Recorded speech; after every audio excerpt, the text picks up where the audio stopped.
Welcome to the Good, the Bad and the Ugly podcast with me, Tony Morell, and this week's special guest is Marvin Hitchman. Really looking forward to Lee sharing the good, the bad and the ugly with us. How are we, mate? I'm good, mate. Thanks for having me, lad. Welcome, very welcome. You've felt me very welcome. Feel very welcome. Cheers, lad. No, listen, we're buzzing to have you on, mate. I know you've been doing a lot of podcasts of late, and you're a very popular guy, and you know your stories are, it's massive, and people are getting you on and you're explaining. And we want to talk about your book. We're going to talk about being born in prison. It's on Amazon and stuff, which we will get into later on in the episode. But listen, mates, just want to say thanks for coming down from Manchester. Oh, lad. Great, and listen, we just want to get into the good, the bad and the ugly with our little spin on it, you know what I mean? So, lad, so let's just get right into it, mate. I want to start with like where you grew up, where you're from, school, family life was like. Well, I'm from Ancoats, which is an industrial estate just next to Manchester city centre. So, we grew up right in the heart of the city centre, busy life, you know what I mean? But where I'm from is I was born in prison. My mum was a drug addict and my dad was a drug addict also.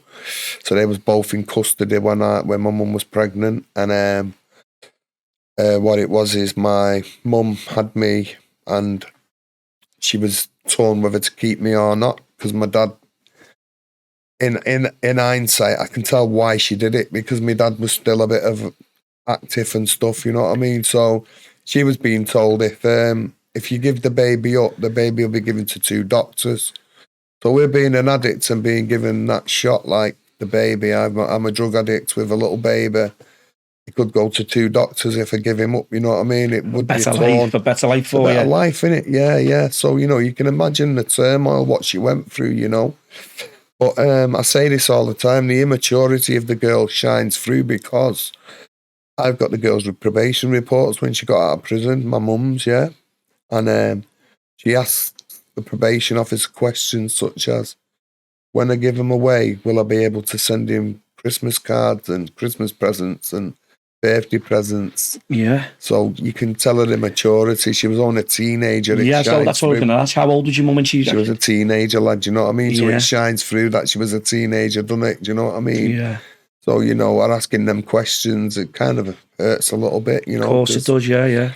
So, she fell for it, I think. And then I went to an orphanage, so my mum was released. And when she was released from HMP Style. Style, is that where she was? Yeah, she was on the women mother and baby unit in Style. So when she's got released, she's left me there. And I've gone to an orphanage, what was just near there, apparently.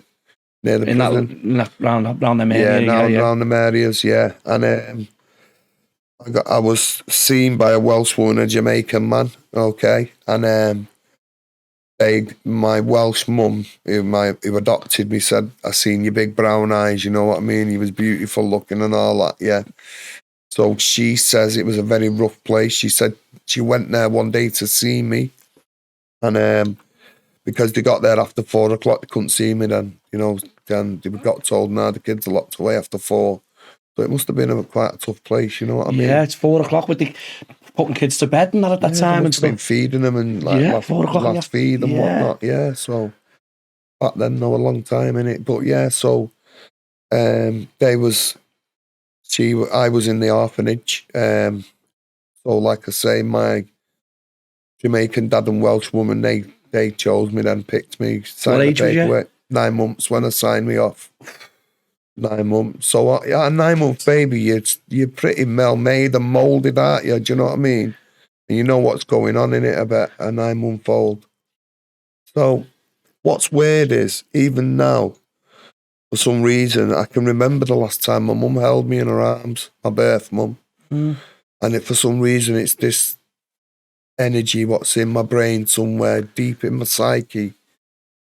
And I can just feel the distress and energy what was around that day. I can feel, even speaking to you now, I can see how much it still feels raw. Yeah, even real. Just sitting here and speaking to you about it, I can still feel it's, you know what I mean? And it is something that, Yeah, I say in the book it latched onto my aching heart, and I think it did latch onto it, you know what I mean? There's questions that you've always wanted to be answered because you're a grown man now, and obviously it's just speaking to you just in a couple of minutes, I can see how much there's still questions that you want to be answered, which, you know what I mean? But from there, this lady and gentleman, they took you, They took me in, yeah, they took me in.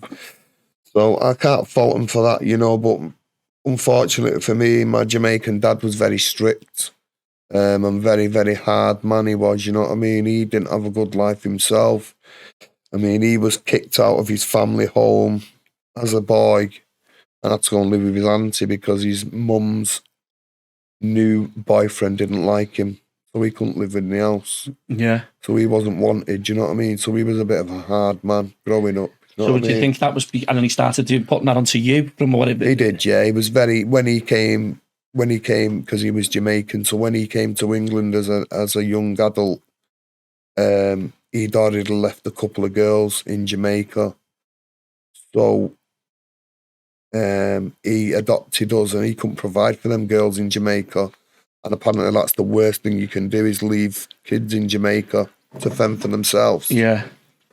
So he did that and it come back to bite him on the arse. But we'll talk about that later. Yeah, of course we will, yeah. So from what age did you start? Like, obviously, was you going to school with these parents?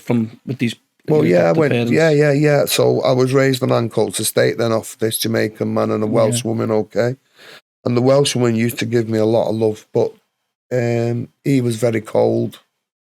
It's funny, he only used to be nice when he was drunk and he only used to drink like once a year, you know what our works do. Yeah. But he was the top man then. He used to come home and be dead nice and... Yeah. It's all right. My old man, when he was the nicest when he used to drink, so he'd come home when he was drunk, empty all his pockets and give us all the change, you know what I mean? Because I had an adoptive sister who was 5 years older than me. Yeah. And he'd give us all his money, you know what I mean? He'd be the top man, you know what I mean? But the next morning, he'd just be that tough man again, change, you know what I mean? Yeah. Yeah, so that's the only time I used to look forward to him when he'd ever go on his work do. But yeah, I was born in distress, Tony, right? And only now I know what that meant. Distress for a baby is, I used to like bang my head off the pillow, wrap my arms around the pillow, and just bang my head off it repeatedly, you know what I mean? And just count to like 1,000 before I fell asleep, yeah? Struggling, obviously, just turmoil going on there, wasn't there, lad, right? So, and that's where I can remember my mum when I was banging my head. I used to think of my mum a lot, do you know what I mean?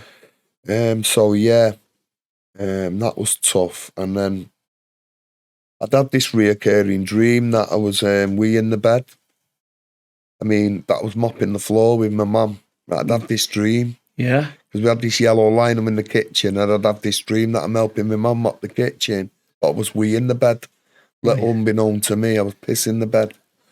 So I'd wake up then and then, you know, if it was like a weekend or whatever, my dad was off work, he'd find out, and he'd go mad and knock them out to deal with it, you know what I mean? And like rub my face in it like you would with like a, you know. Yeah. But I can remember him doing that to me, you know what I mean, to try and get me to stop. But he didn't understand his limited capacity to think things a bit deeper, do you know what I mean? Instead of trying to give you the love, trying to help you, instead of fucking rubbing your face in it and beating me for it and beating you for it, which is just nonsense. And that's obviously, as a kid growing up and that, I hated him, lad. Yeah. I used to run away from home and everything when he was doing that to me, lad. When he was doing stuff like that, I mean, fucking beating you and, I used to think, why has he adopted me to just sit there fucking beating me, like, for whatever reason he feels like it, do you know what I mean? Yeah. Like, what reason he's going to whip his belt off and fucking whack me around the room for today, you know what I mean? Very angry, man. Yeah. You know? What age was, like, was you running away from home and stuff like that? Fucking 6 and 7s and that, lad, yeah. 6 and 7? 7s and 8s, yeah. You think of kids today, 6 or 7, do you know what I mean? I was running, man, I was running. He told me myself last year. He said to me, you used to go run when you used to go, you used to find you miles away. Miles away? Like, wow, yeah. So I'm from Ancoats and he said we used to find you at the top end of the long site and that is like good 4 or 5 mile, lad. You know for a 6 or 7 year old on foot, not as if you've got I remember losing my shoe when I was a kid. My sandal. I had those little sandals. I remember losing a sandal down an hill. And it was only tiny little shoes what I had, do you know what I mean?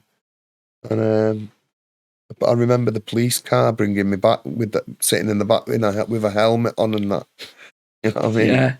But that was quite heartwarming because I think all the hoo-ha around it used to give me that. Because you were getting that attention sort of thing, do you think? And instead of getting fucking beat up and... Yeah, so I was getting a bit more attention, what was more enjoyable, do you know what I mean? Did they ever think about taking you, away from them or into care? Nah, that would never happen. That it was. See, here's the thing. Yeah, my dad. Yeah, he was a very law-abiding citizen. Never ever got in trouble with the law, but he hated the police with a passion.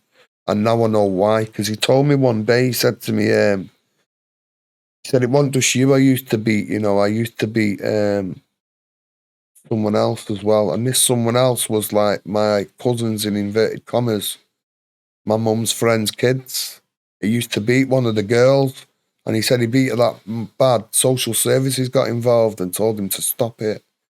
You know what I mean? So back then, it must have been mad, innit? Fucking hell. Right? So, told me himself that social services came and told him to stop beating kids. You know what I mean? So was you going this? Was you attending school? I was attending school, yeah, but I was a bad kid in school, me, because I used to wear my underwear, and so I was a player upper in school. Yeah. I was a bad kid, you know what I mean? Probably autistic, ADHD. Yeah, you was, because there was obviously you're fucking crying for help, aren't you? Yeah, so what I did in the end is one weekend, the school's on my housing estate, I went over, smashed the window, climbed in, I was with one of my mates, climbed in, opened all the drawers, her office, the headmistress's office, opened all the top drawers, those dead thin drawers, what you get with all the ink pens in, and just started writing all over the walls, right? And I thought, yeah, dead cool. Climbed out thinking, this is sweet.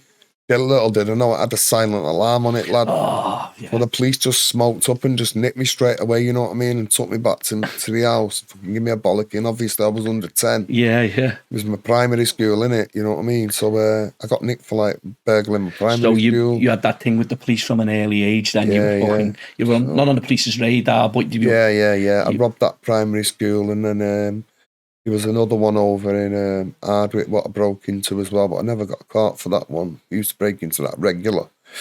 So I used to was a rebel at that school straight away, do you know what I mean, Tony? Yeah. You know what I mean? So from there, secondary school, was it non-existent or...? No, secondary school I used to go, lad. Yeah, I would go secondary school. Secondary school, I was already into drugs and all that by then. What age did that come about then? Well, I tried glue when I was about 8. You were glue sniffing? Yeah, I tried glue when I was about 8. I watched some lad do it who's now dead now.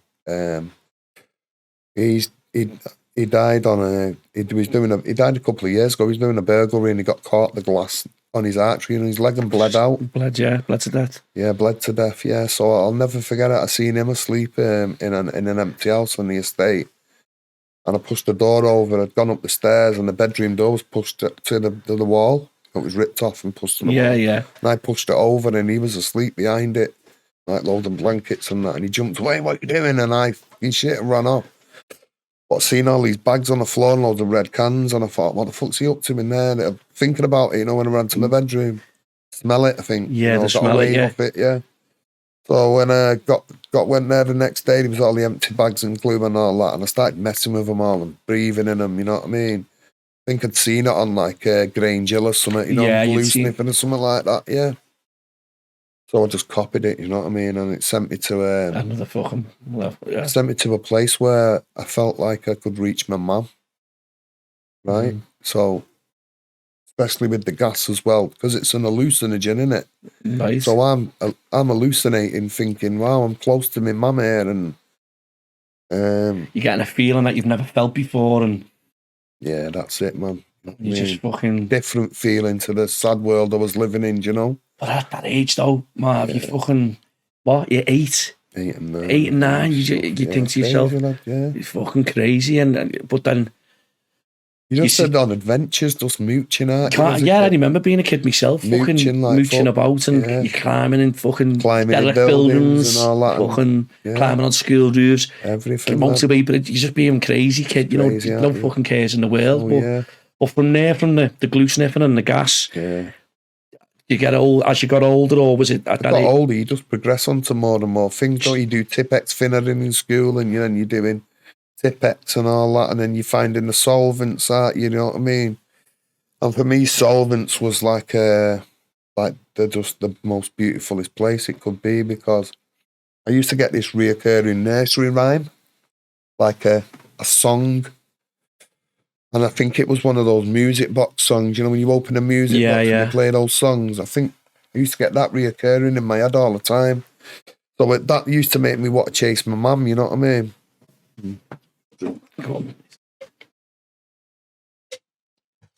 Yeah. Used to take me closer to my mum, so I'd want to use it more and more, you know? And when we was 11, we moved house. We didn't move far. To me, it was another area because I wasn't allowed over the canal bridge and all that. You know what I mean? You don't go over the bridge and all that. You know the one, innit? Yeah. You're not allowed over the canal. And over the canal was where I grew up, you know what I mean? So when I was 11, I moved to another side of the estate. Over the canal, I couldn't go over the other side, right? So all my mates was on that side. So for me, it was like finger. Over so there, not get fucking clocked, I had to go mooching over there and then end up on the fucking, the prostitute area was behind the red light area, yeah. Behind our estate. So when we're mooching everywhere, we're watching all the working girls at it, you know what I mean? And it's exciting, innit, you know what I mean? At that age, the girls throwing you money and all that, you want to be around them then, you know what I mean? They're like, go and get something to eat, give you a tenner, you think, whoa, these girls are all right, you know what I mean? You get an eye for what they're doing, right? But yeah, so we moved house, we moved estate, and some guy who lived in the flats, big block of flats, big 4 flats opposite me. And some lad called Andy who lived in the flats, the second block. Just got talking to him. I've said before he was about 16, but I think he was a bit older. Yeah. I was only 11. I think he was about 18, 19. And he had a mate who was a paedophile, so I got raped when I was 11. Fucking hell, mate. That happened. That went on for a while, though. He came to my mum and dad's house and everything. He knew where I lived and whatnot. He lived overlooking my house. Yeah. So his flat balcony used to overlook my mum and dad's house. So was your Petsy fat? I mean, obviously... My bedroom used to look out to... I could look out of my bedroom window and look to his house. As a kid, though, Marv... It was horrible, lad. So, I mean, I can't even fucking begin to think, you know... Yeah. You know, something of that fucking... What's happened, you know, and when it happens, you know, you're petrified, and I can't even relive, you know, for you to relive the fucking what went on. Did you, you know, when it happened, did the police or anything, or was you just petrified? There was no police involved, lad. Fucking hell, I didn't even tell my dad. I didn't believe in him. I didn't trust him enough to believe him, you know what I mean? He used to call me a liar all the time, anything I said to him, so I didn't believe. I wouldn't put no trust in telling him anything. He would have called me a liar, do you know what I mean? It's fucking wrong, and this, you know, it continued, did it? And kids, he was doing it to other kids as well. Yeah, I used to see other kids in his car and whatnot. You know what I mean? And this Andy who took me over there, he used to see him all the time. It's just normal. So he must have been setting kids up to go there. You know what I mean? Yeah, picking up kids and. So God knows how many people that happened to, do you know what I mean, on our estate, because he was a raging paedophile, lived in right in the dead centre of our estate, who was picking up kids. Yeah. And had a vehicle. So God knows how many people were victims of him. So I don't know how many people's heads I've messed up really by telling my story. Exactly. You know what I mean? Someone might speak out though, Marv, do you know what I mean? Yeah. From that area. And for real, these people off that area who he abused and... You know 100% there was other kids. It'd have to be a raging paedophile offender. This is like just... Like a blatant one, you know what I mean? Who'd like come to my mum and dad's house and was like, he's a good lad, hear me out. You know, he had a mum who lived with him. He lived with his mum. You know, when his mum was in her 80s, just no idea. She used to just sit in the living room and just watch TV and... Which was she aware, but obviously she's in her 80s. Eating that fucking Kendall milk cake, you know what I mean? She'd just sit there watching snooker and stuff, you know, while he was fucking being a monster in his bedroom. God, yeah. Was there other occasions, or did you put a stop to it? As I got older, I put a stop to it, only when I got strong enough to know. It took me a while, though, lad. I can only imagine. Longer than 11 years of age, man, a grown man. And let's be honest, if you're saying he's 80, it's a grown man. He was in his 50s. He was late 50s. Oh, he was she was in her 80s. Andy, the lad, was in his about 18 when he saw this lad. Yeah, he was in his 50s, lad. Yeah. So I think he was a victim of him in the past, and then he's like just started getting him kids, basically. Oh, mate, that's just so wrong. It's mad, isn't it? You know what? I've seen the guy, once. I've seen him. Is he still alive? That Andy's still alive, yeah. I've seen him once. I was in shock, mate, but before I did anything, he'd gone. Like, he was just in my eye for a while. And do you think to yourself, what do I do? Do I go and jump on him? Do I kill him? Do I get him arrested? What do I do? And then before I knew it, he'd gone, you know what I mean? Before I, but if I see him again, I will detain him, I think. Yeah, this guy who was... But I've been told he didn't really commit an offence, but I don't know, did he commit an offences? Well, if he's taking... For me, looking at it from the outset, by taking kids to this gentleman's flat, that's a crime in itself. He'd just denying he was a beast, wasn't he? Of course, that's what they fucking do. He'd just say, I didn't know he was a beast, I just thought Is that dirty bastard? Is he dead? He's been dead many, many years. Yeah. Oh, he's fucking rotten. Fucking hell, man. He's been dead many, many years. I'd killed him many years ago. You know what I mean? I'd have killed him many years ago if he was still alive. And like you say, there's other kids that I'd have threw him off the flats without a shadow of a doubt. But being 11 years old, mate, I can't even... Can you? You don't know. No. And it's horrific what you've just told us. I'm in shock, to be honest. But you know what, though? I urge people who are victims of sexual abuse to report it to the police. You know why? It's not grassing. There's no such thing as grassing a nonce. You know that? Yeah. There's no such thing as grassing a sex offender. You know why? They don't live on wings with prisoners. They build prisons for sex offenders. Yeah. So people who've never been to prison and think, prison, you just send sex offenders to jail and they're in jail with all these car thieves and all that. They're on the fucking own wing. It's not true. Sex offenders, when they come on normal location wings, what I live on, like me, we literally leave them for dead and they get carted off in an ambulance. Which they fucking deserve. They do, which they actually do. Like, no, not that they deserve it. That's what we used to do to them. You know what I mean? Prison officers would tell us, he's a sex offender and he's in for this and he's in for that. Do you know what I mean? They don't deserve to breathe the same oxygen as us. You know, who in the right mind? And listen, we've had plenty of people on the podcast who speak, so what's the name about this? And these people don't deserve to breathe the same air as us. It's a very strange thing, isn't it? Paedophilia, isn't it? It's very strange and twisted, sick thing. People say they're ill. They're not ill. No, it's not ill, but you know what? What's weird is in some twisted part of their minds, they believe it's okay. Do you know what I mean? And they read religious texts and stuff, because some religious texts or some places, it's all right to marry a girl at dead young, 12 and all this. It's bullshit. And married, and you know what I mean? Like some cultures now, even they marry kids at 12 and 13, and I totally 40, 50-year-old men. Do you know what I mean? It's not right. And it's twisted, innit? But, it's their culture and that and how they work things, but...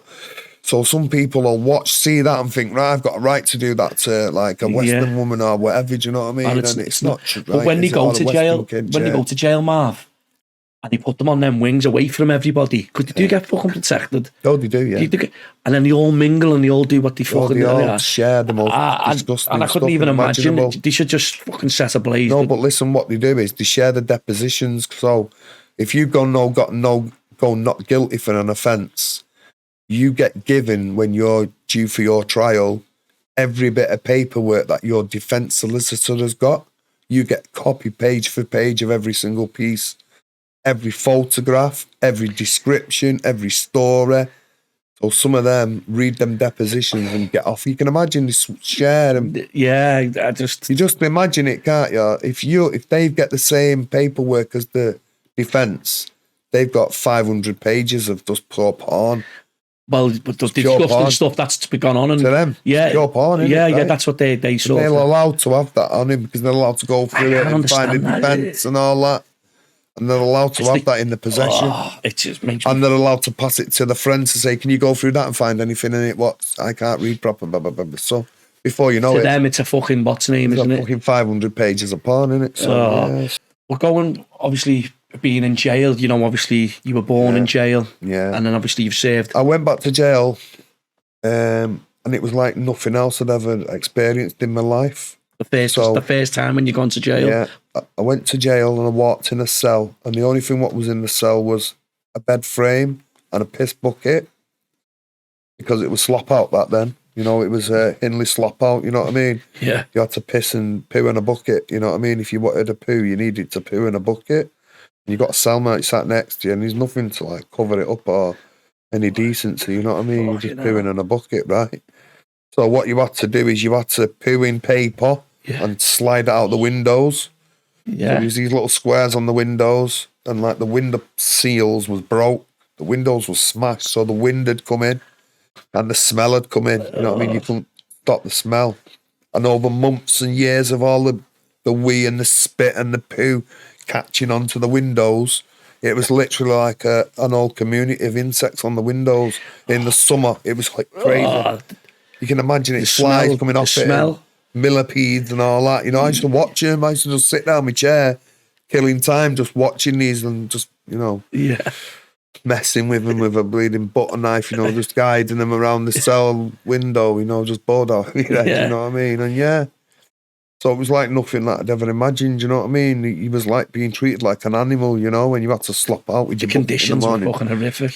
Horrific, you know, and outside on the floor, there's just millions of pieces of paper where it was shitting and what was dried out, and all the piss where it had been through out in buckets, you know what I mean? It dried and dried and dried. So, the ammonia smell in the summer was something else, you know what I mean? And it wouldn't get cleaned. Fucking hell. So from there, was, you know, that was your first sentence. Yeah. Then on, was you just in and out of jail then, man? In and out of jail, yeah. I was already a drug addict by then, lad. Drugs, what was you addicted to? Wow, so what had happened was I was in a nightclub, dancing away, and I've just sold all my pills for the night, and I see this girl dancing away, and she looks familiar to me. Little did I know she lived local to me, but I didn't know, so I must have seen her face about. And I said to her, like, talking to her and that, she said, "What, I'm dibbing whiz." And she said, "Oh, come back to mine and put the music on and all that to Friday." And I'm sat there as we are now, and she went, "Have you ever tried cocaine?" And I went, "Well, I've tried it now and again, you know, kind of showing off, but it wasn't around then. It was just in little spliffs, you know, people putting a bit in a joint and that." It was known as a yuppie drug back then, do you know what I mean? It wasn't about... It was a rich man's drug, wasn't it? It was a rich man's drug then, it wasn't about... So if you could buy a pill of ecstasy for £10, you're not going to spend £60 on a gram of cocaine, It just didn't happen, did it? No one did it. So, she said to me, "Have you took cocaine?" So I went, "Kind of, yeah, you know, kind of showing off." And she come behind me with a crack pipe. Found a drug dealer. We met her in the kitchen. Spent about 40 quid. She said, "Give us 40 quid. I give her 40 quid. She went, "Wait there." She went and got the dealer. She brought crack in on a crack pipe and went, "Suck this." And just put a lighter to the crack, and I just held it in my mouth and sucked on it. And before you knew it, I've held it in and I thought, fucking hell, what was that? That is super fucking the most addictive thing I've ever felt. I thought to myself, I'm going to be addicted to this. I want more of it. I said to her, "Can you get more?" She went, yeah. I went, "Yeah, go and get some more." Given another 80 quid, you know what I mean? Obviously, she's taking a piece of every time, but I don't know, you know what I mean, what she's doing. She's ripping me off. But so I spent about 400 quid with her, smoked loads of money with her all night, and then I went, "Right, I'm going, see you in a bit. What's it called again?" And she went, "Crack cocaine." I was like, fucking hell, wow. I went to my mate's house and went, "Try this. I've just got some of this stuff here, mate. It's better than all the E's we've ever had, bro." And give me mate it to try, you know. No one knew how addictive it was, you know what I mean? Yeah. It was a brand new thing. The drug dealers who I used to buy off used to turn the phone off at 10 o'clock at night. Now, what crack dealer would you know in the planet would turn his phone off at 11 o'clock at night? It just wouldn't happen now, would it? It's an all-night drug, innit? Drug dealers stay on to earn the money all night. But that's how simple it was back then. No one had a clue what it was. It's so addictive. So addictive. Super addictive.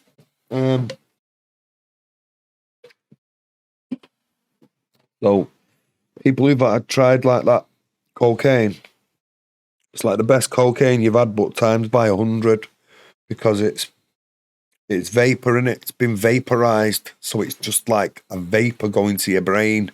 It just hits you straight away, mate. It just clings onto everything. Every receptor. And how long does it last for? 45 seconds. That intense, bang, bang, your head's banging like you just hit the jackpot. You know what I mean? And your mouth is salivating, like you just got to keep spitting you because it's all the receptors. So that's like your taste bud. You have a bit of sherbet and you start a little bit of sliver, but you've just had the fucking best sherbet you've ever had. So, on the scales of like drug addiction, I believe it hits your brain within like 8 or 9 seconds. You know, the smoke bang. Yeah. And it's extremely addictive because all it is pure cocaine being freebase washed up with summit and turned into smokable cocaine. Do you know what I mean? Made into a rock or whatever, yeah. Made into rock, yeah. So back when I was first smoking crack cocaine, you couldn't add anything to it. Literally, there was no bash about. You know what I mean? So if you had an ounce of cocaine and you had shit coke, you'd probably get 15 grams of crack back, 10 grams of crack back. Do you know what I mean? Now they can turn an ounce of coke into 4 ounces of crack. Do you know what I mean? So the crack gone crap. But back then, you was getting pure crack cocaine. Yeah. Extremely addictive. Extremely wanted, moreish. I was like a meeting like Godzilla. That's what I felt like, Godzilla marching around, rampaging for more money for crack. Do you know what I mean? He's doing anything to fucking get the money. He was, you do anything, don't you? I was robbing and doing everything as you can think of. Do you know what I mean? Rolling around with a lot of madness going on, yeah. A lot of madness, yeah. Rolling around with main heads and stuff like that. You know what I mean? I was rolling around with a main head from Moston at the time who'd just been chopped up off somebody else. But chopped to pieces, like fingers missing and all that, big chunks out of his leg and all that, you know what I mean? And he was still a taxer, still taxing and still taking things off people, and he's half dead. You know, with his hands like this, you know, bless him. But yeah, I was rolling around with a proper main head at the time, so I was making money easy, but then every good thing comes to an end and you move on to your next thing, you know what I mean? So I was walking around with shatter stones on me and blasting windows out on cars for sat navs and car radios, you know, the face-offs and all that back then. Yeah. Very, very busy, active criminal, you know what I mean? A persistent criminal. And I'm committing a lot of crimes every day. You were on the police's radar, like. Proper on the radar, lad. I had teams. I had a spotlight team, they was called, and they was like a team of like 28 police who would just harass me all day. Any crimes what had been committed, coming to you. Come to me. They'd come to my house at 2:00 in the morning and put those big torches through the windows to the neighbours' houses, not mine, just to aggravate the neighbours. The neighbours, so they could get you out the fucking. Just to piss the neighbours off, yeah. And they'll get them to fuck now. They're putting complaints in about you then and all that. Do you know what I mean? And like, they want you to fall out with your neighbours and all that, you know. So if you wanted, the neighbours will say, "Yeah, I've just seen him going in." That's what they do it for. Do you know what I mean? They play the game. Very effective. Yeah, they play the game, don't they? You're a working lad and you've got the fucking police putting a torch through your window every night, waking you up. You're going to see your ass. Wanted down the road, aren't you? So yeah, that's what was happening. The police was giving nuisance calls out and whatnot. And I'm just an active, persistent criminal, and I'm getting out of prison, a crack addict, you know, literally buying crack with my discharge money and getting straight back in the swing of things, you know, on Gunchester, it was called at the time. So Manchester was called Gunchester for a reason, you know, there was a lot of gun crime and there was a hell of a lot of guns around and shootings. And I was a victim of a shooting myself, you know. I got shot for like not paying a crack bill, do you know what I mean? And like ripping a drug dealer off. He was a gunman, you know. Stupid at the time, could have killed me at the time, but you know what I mean? I class him as a friend because he didn't now. Do you know what I'm saying? You're here to tell the I'm glad he didn't pull that revolver a bit higher up and shoot me in my chest. Where did you get shot? Only through my leg. Only. I was going to say, fucking hell, being shot. Yeah, it's not nothing only, is it? You know what I mean? A lot of people would be glad to be alive, but to me, it just meant nothing. Do you know what I mean? You've been shot. You've been stabbed. I've had police dogs do more to me though, lad, than being stabbed. Knives are a very simple thing. It's only the damage what a knife does. A knife doesn't hurt you, does it? It's a very thin blade and sharp. You know what I mean? It's just a sharp sting, isn't it? Depends where it, you know, if it's an artery or damages it does. That's what I'm saying, internal stuff, right? and that. Yeah. So the bullet hole, it went in and missed my tibula and fibula. So lucky, right in the centre of my leg. Should have hit the bone and shattered it to pieces and hit my artery and bled me out. You know what I mean? Yeah. Dead, but 9 out of 10 people get killed off it, or you know, probably 4 out of 10 people die, bleed out. Luckily for me, I didn't bleed out. Do you know what I mean? It missed my tibula and fibula, and I missed that. And that was just over a drug bet. Yeah. And instead of me going to the hospital, I went to a nightclub toilets and was smoking crack in the toilets. Fuck off, really? Yeah. I tied it up like Rambo. The Daily Star did an article on me, didn't he? Said Rambo, is he bleeding tidy? Yeah. So I didn't care, mate. You're not just thinking to go to hospital to get it. No, I wanted to smoke the pipe. I was too busy on the pipe. Was you bang at it, mate? Yeah, I was just stood there in the women's toilets with my t-shirt round my leg, tight, and just smoking. But what was happening is my heart's pumping faster, so the blood's coming out of me faster. The adrenaline. Yeah, and I'm not realising that the blood's pumping out of me now because I'm piping, you know what I mean? And my heart's going a million miles an hour.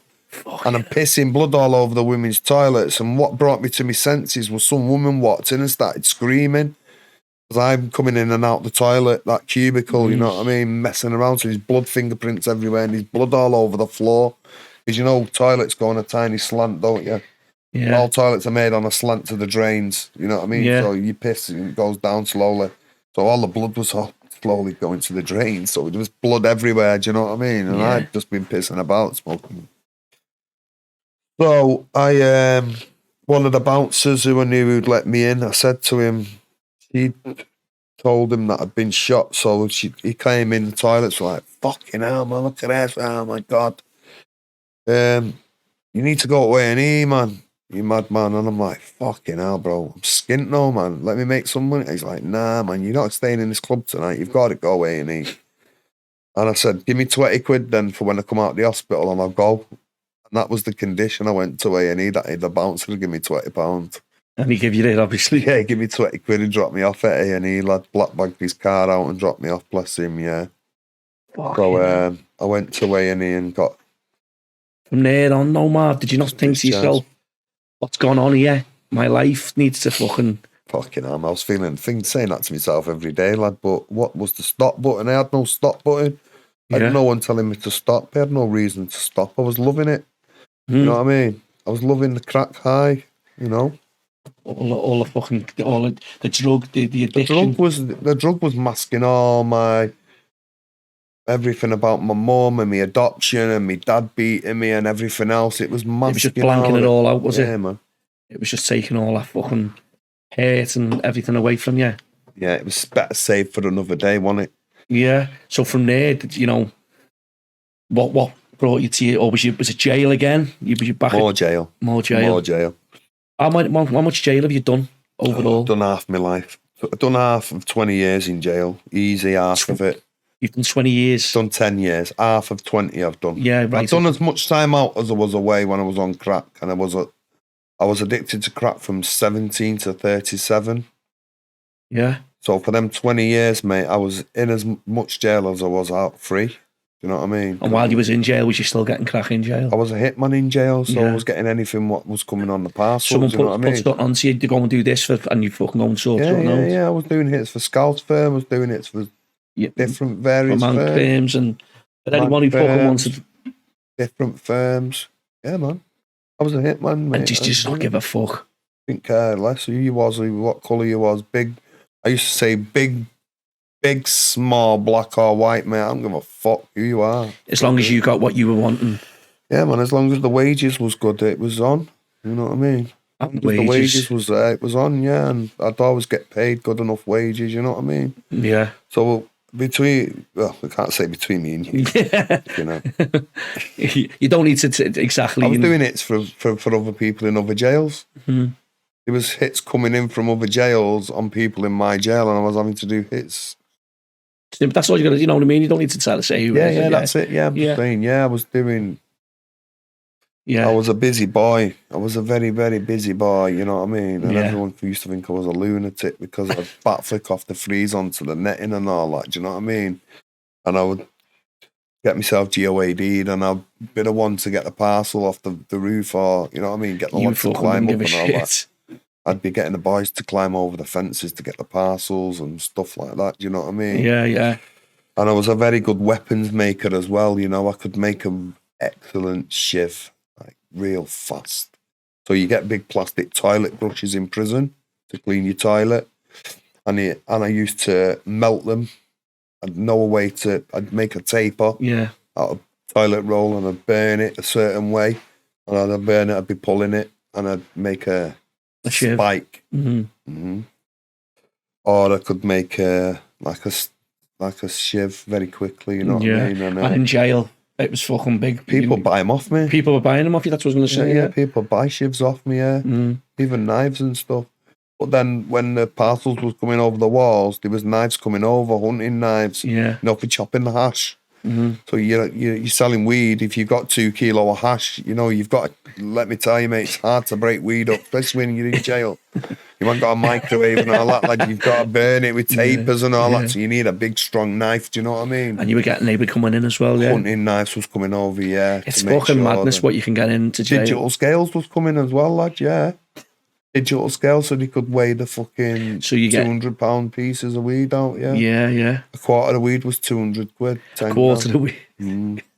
Big fucking money. 10 gram quarter was 200 quid. 5 gram eighth was a one, So it was good money for hash, man. Yeah, fucking hell, mate. And people in jail were fucking paying it as well because they wanted whatever they wanted. So when you got to 37, Marv, was that when it started to come to a head where you think... I had to change my life, mate. Fucking hell. What was that fucking moment that... there was many moments I had like that, lad. You know what I mean? I always say, like, every moment was a relapse until I stopped forever, do you know what I mean? So it come to the point where Kira was trying to get me off the pipe.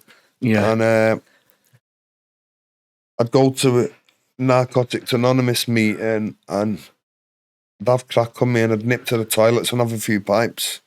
While you were in the meetings and stuff? Yeah, so then I'm literally 15 minutes clean going in the room, you know, saying, hey, I'm clean, but I'm thinking I'm 15 minutes clean. I've just been smoking crack in the toilet. So I'm not really clean, you know what I mean? So it was compromised a little bit and I kept thinking, oh, man, imagine I'm triggering people going in that toilet after me smelling that crack in the toilet. And I just thought, it's not for me, you know what I mean? So I changed. I didn't do any...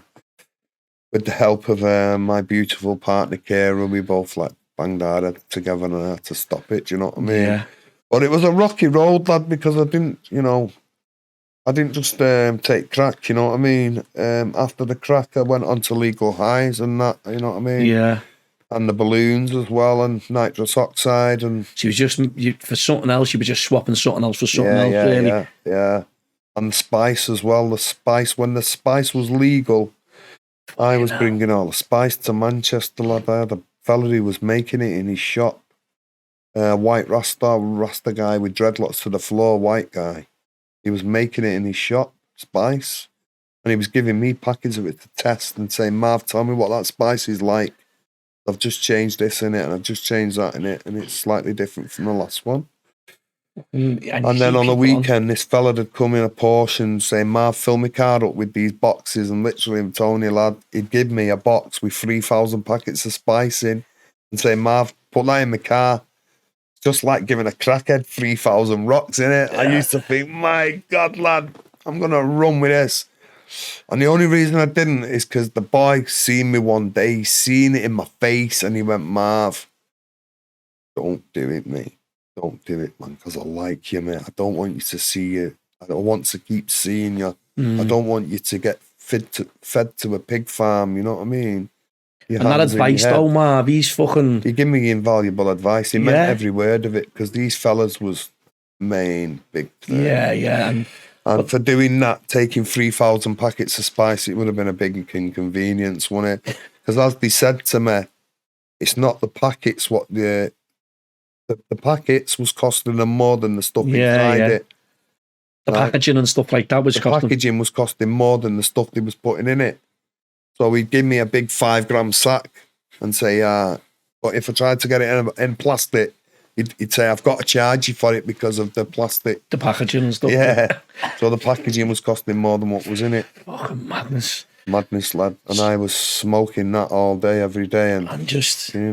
people who don't know what spice is and whatever and what it does to you. I'll tell you what spice is. It's them people who you see stood in your town centre half bent over now. Like fucking zombies. Like zombies.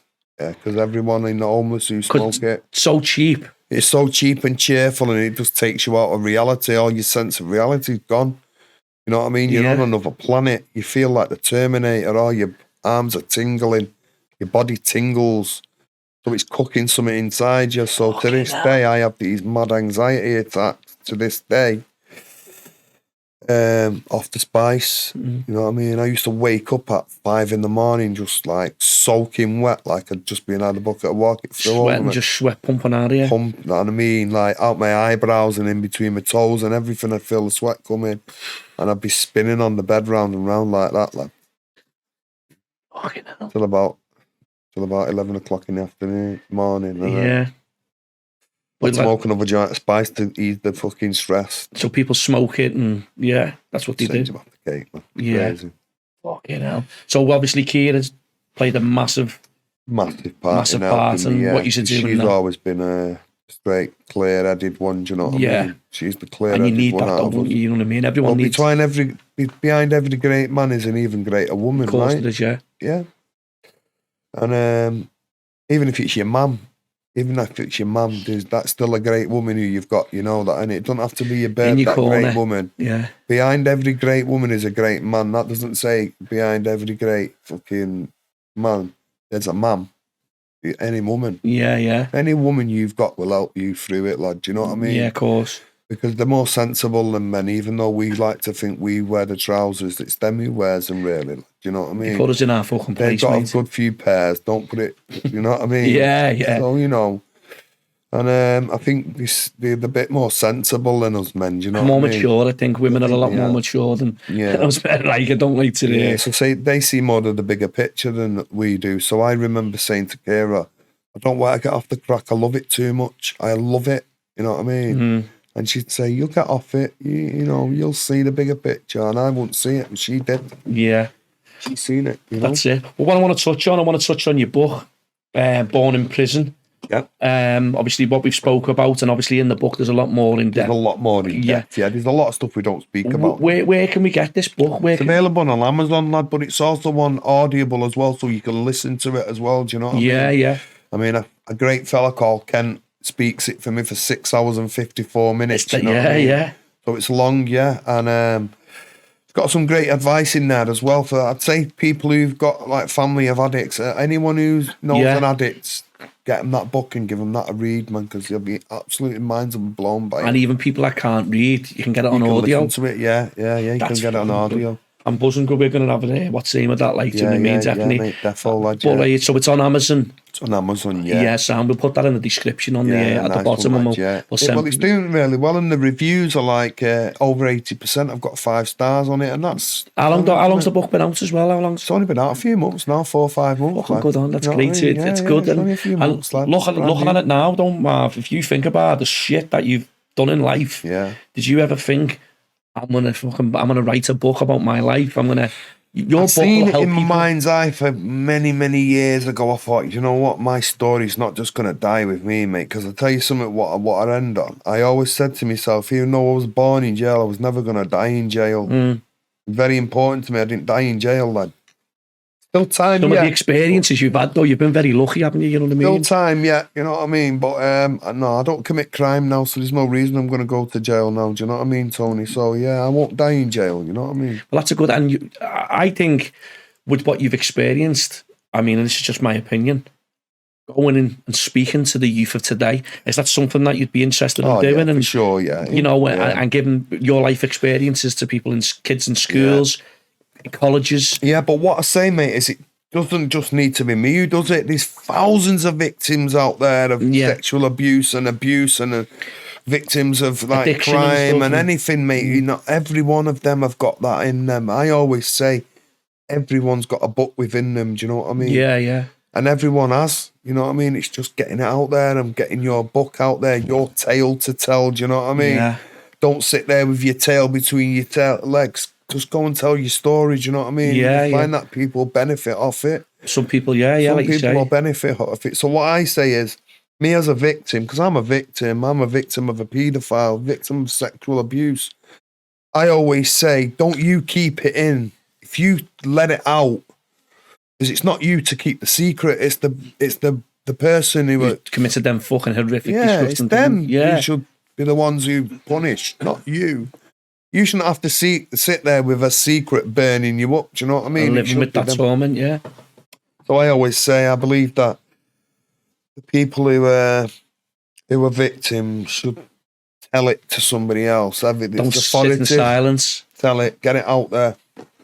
No, that you're totally bang on. But what's in the pipeline for Lee Marvin Hitchman? More sharing my story, I think, helping more people, do you know what I mean? I enjoy helping people, do you know, and you attract your own tribe, don't you, do you know what I mean? And I'm attracting some very, very interesting people into my life at the moment, which is exciting times ahead, do you know what I mean? Well, that's brilliant to hear, because I think, obviously, your book... It should be made into a movie, shouldn't it? Yeah, listen, mate, and who's saying it can't, you know what I mean? It needs a screenwriter to read that story, and...